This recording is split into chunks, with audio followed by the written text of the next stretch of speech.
If standing on one foot was the secret to great balance, flamingos would rule the world.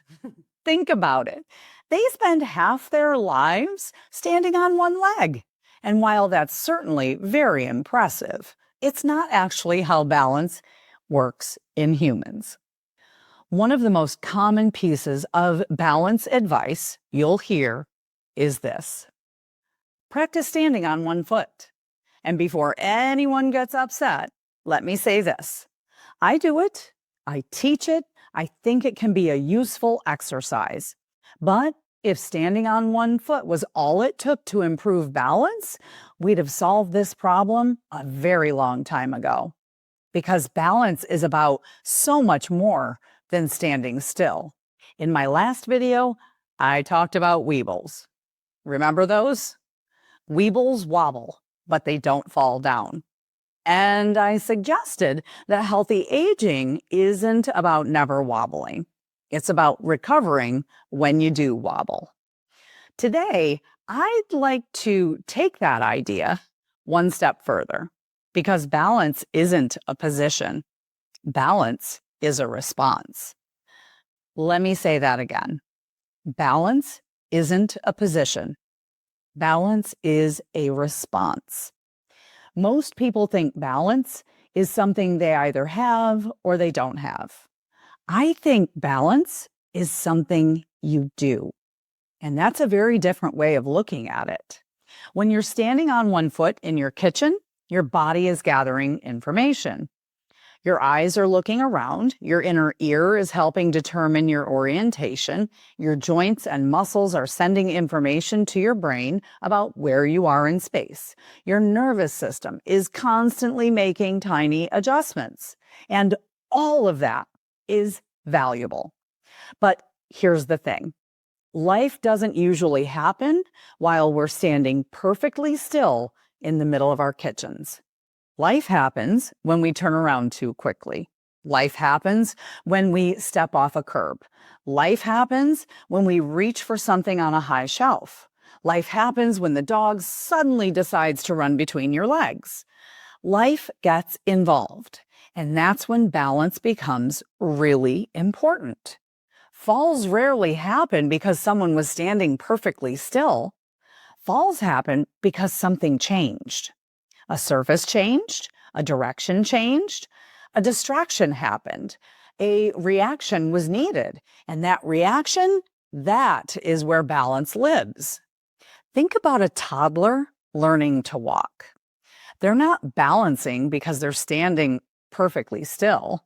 They're balancing because they're constantly responding.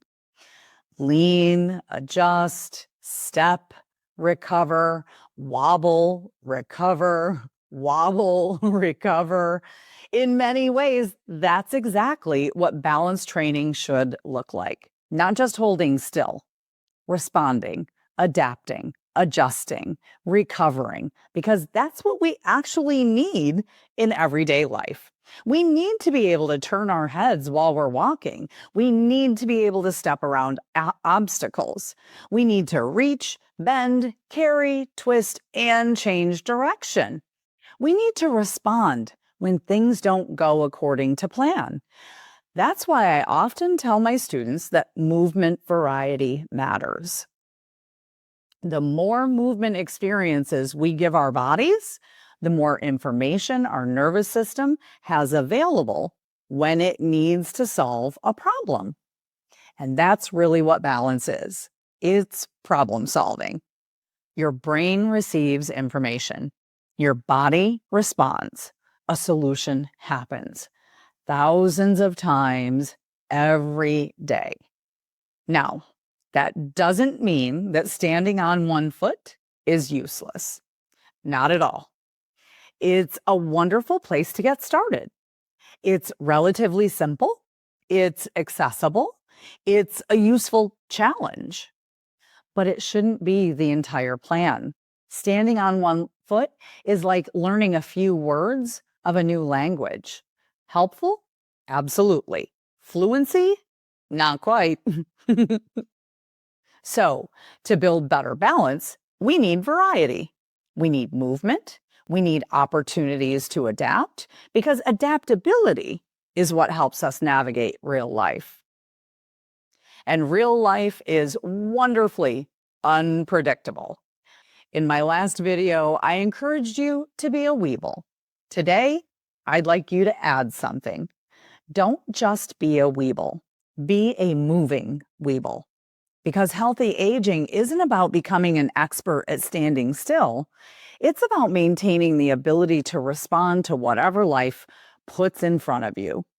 And the people who age well aren't necessarily the people who never wobble. They're the people who continue practicing recovery again and again and again.